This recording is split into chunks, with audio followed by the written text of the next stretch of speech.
The head of the National Farmers Federation just confirmed it. In a matter of weeks, you are going to see significant price hikes on your supermarket shelves. And that's before we even talk about the fact Australia has only around 30 days of fuel left in reserve. We are talking about the real possibility of fuel rationing. But let me be straight up with you, fuel is not the biggest problem here.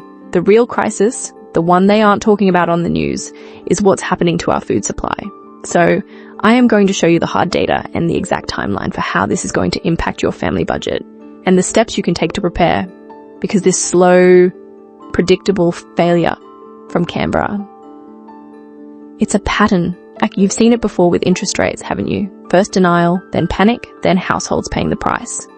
Now I'm going to show you the evidence that this isn't just incompetence, it's a system designed to fail you. That warning isn't to scare you, it's to prepare you. Because to understand what's coming, you need to see the pattern of failure from those in charge. This isn't just one crisis, it's a repeating script that directly hits your family budget, at the Bowser and at the checkout. Think back to the fuel crisis in March. The official line was nothing to worry about. They waved away transport operators and energy experts, warning supply was tight. Then, within days, those people called it an emergency, scrambling to appoint a fuel supply czar and patch together fixes, all after families were paying more at the Bowser, and for everything that has to be moved by truck. Now listen to the language they're using about our food supply. It's the same script. Step 1. No need to panic, everything's under control. Step 2. Ignore the people on the land.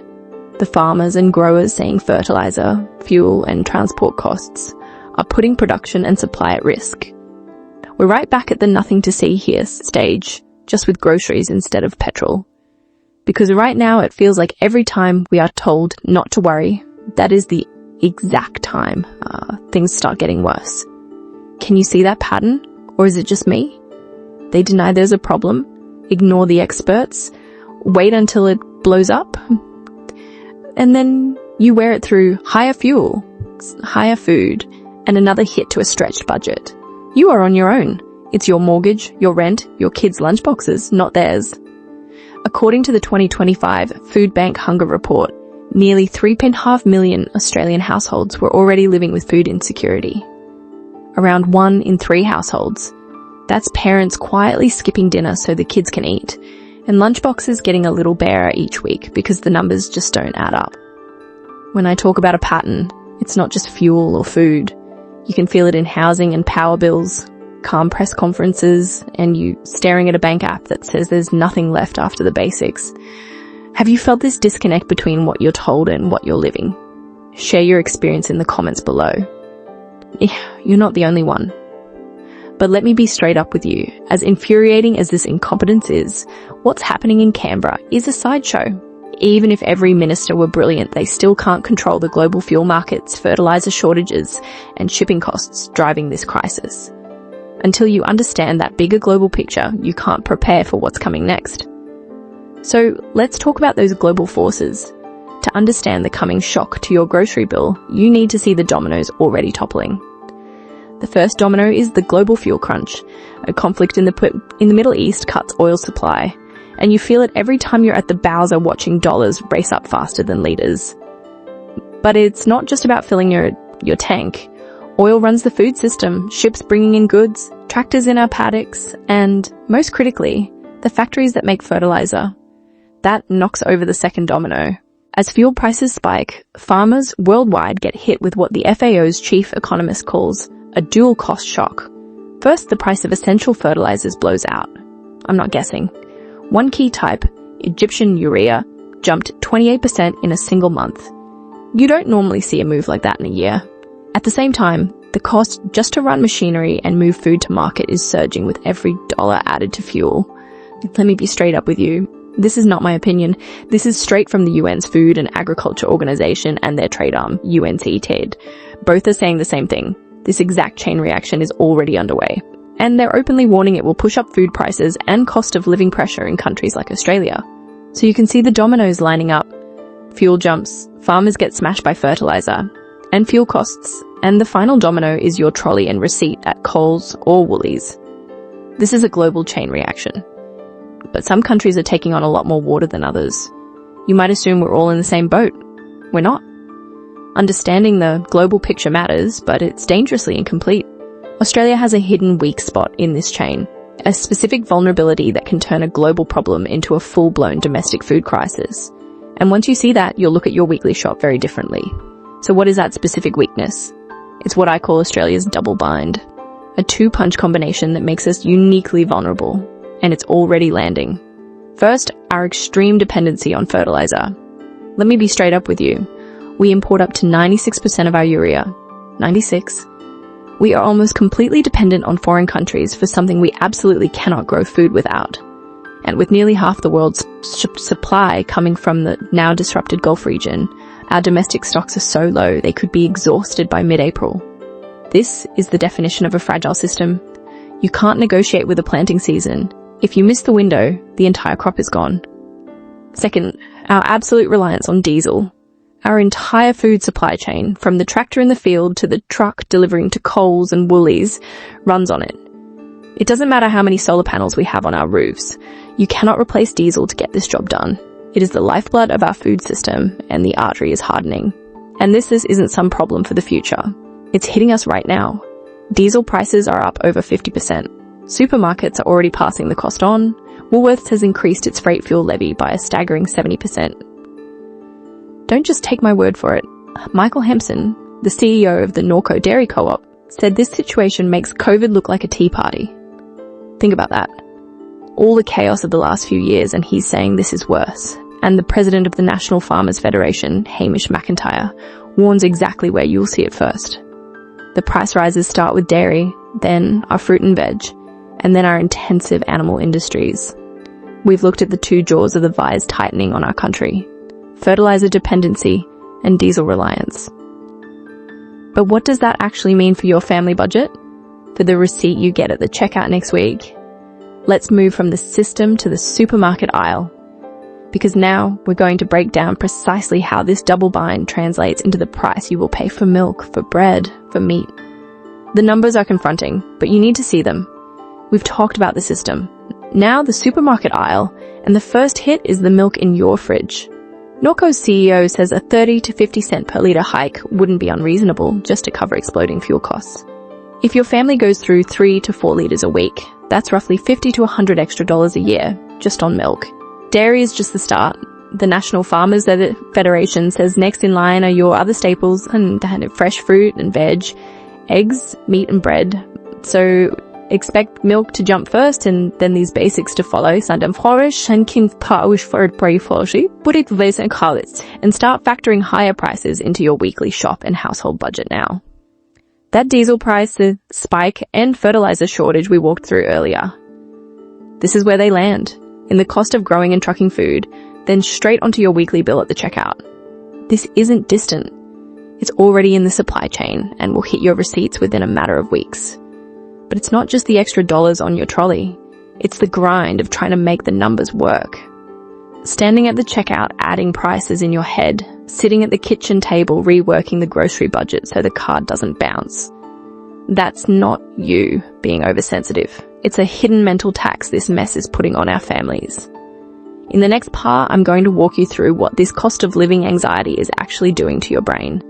Understanding that is the first step to fighting back. So, what does this constant low-level anxiety actually do to you? If you've felt more overwhelmed lately, more forgetful, or are just struggling to think straight while juggling your mortgage and the rising cost of everything, you are not imagining it. Let me be straight up with you. It is not a personal weakness. There is a scientific name for this. It's called the scarcity mindset. Behavioral scientists have shown that the constant worry about making ends meet, it consumes a huge amount of your mental energy, what they call cognitive bandwidth. Think of your brain as a computer. When it's forced to run the worry about bills program in the background 24/7, every other program slows to a crawl. Your performance at work suffers. Your patience with your kids evaporates. Your ability to plan for the future is crippled. This isn't just a feeling. It's a measurable hit to your thinking. Researchers Mullainathan and Shafir have even put numbers on it. The mental load from financial scarcity can be equivalent to losing a full night's sleep.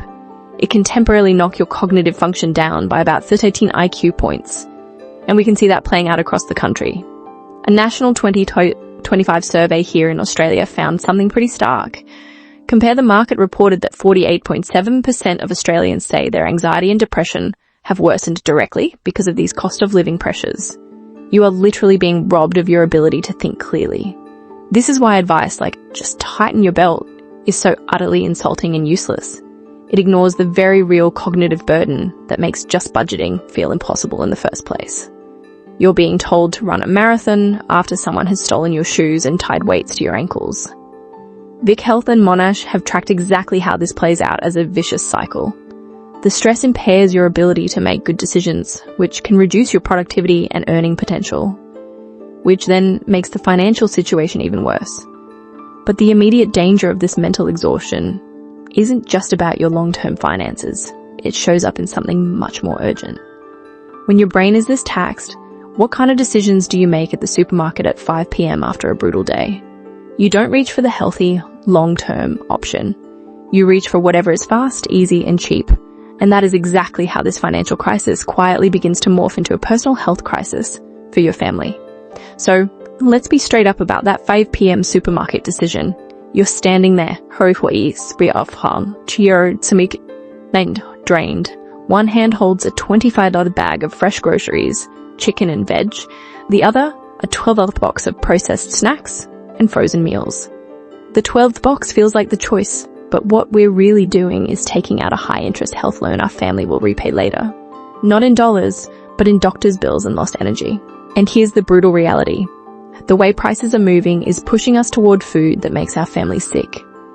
A study of Greater Brisbane found that in just 3 years, the cost of a recommended healthy diet jumped 17.1%, while a typical unhealthy diet rose only 9%. Healthy food is rising twice as fast.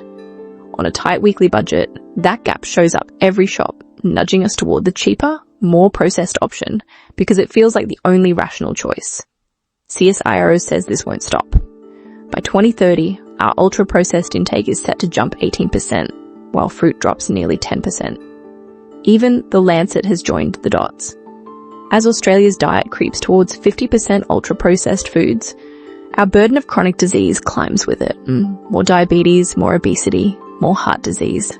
Can you see that pattern? We're being financially pushed to trade a short-term budget problem for a long-term catastrophic family health problem. And let me be straight with you.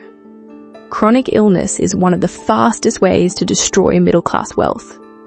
It means more time off work, lower productivity when you are there, years of medication costs, and medical bills that drain the savings you fought to build. For families, it also means one partner cutting back hours to care for the other. This isn't just a health crisis, it's a financial trap that keeps families stuck renting and stuck in debt. It's a lot to take in, and it can feel like the game is rigged against us. But the way we move from overwhelmed to prepared is with a plan. The problems we've talked about are real, systemic, and bearing down on us. But they are not insurmountable. We can take back control, starting in the supermarket aisle, and protect our family's health and wealth. So the question is no longer, what's the problem? But what is our plan? And that's exactly what we're going to build next. Alright, let's build that plan. It starts with a choice you have to make right now. Are you going to be stressed, or are you going to be prepared? We've laid out the crisis, the systemic failures, and the hidden costs. It's easy to feel helpless, but this is the exact point where empowerment begins. Let me be straight up with you. You cannot rely on the government to manage your family's future. The only levers you have are how you spend, what you buy, and how you plan for the health costs.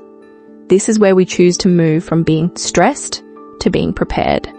Whenever prices jump or a scary headline hits, come back to that question. Am I going to stay stressed or get prepared?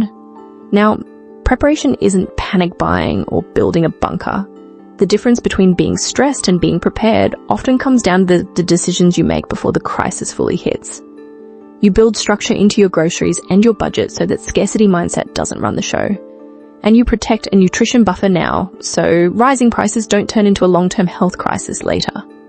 Here are 2 concrete steps you can take today. First, to fight the mental tax of anxiety, I want you to audit last month's grocery bill. Knowledge replaces anxiety, so know exactly where every dollar is going. This gives you a baseline of hard data, and that is the starting point for control. Second, to fight the health trap, you will ring-fence a nutrition buffer in your budget. This is a non-negotiable amount, however small, that is dedicated only to fresh food. This isn't about spending more, it's about spending with intention to proactively protect your family's future from the health loan we just talked about. You now have the foresight that others don't. You see the pattern. Use it to protect your family. If this was valuable, subscribe and share it with someone else who needs to see what's really coming.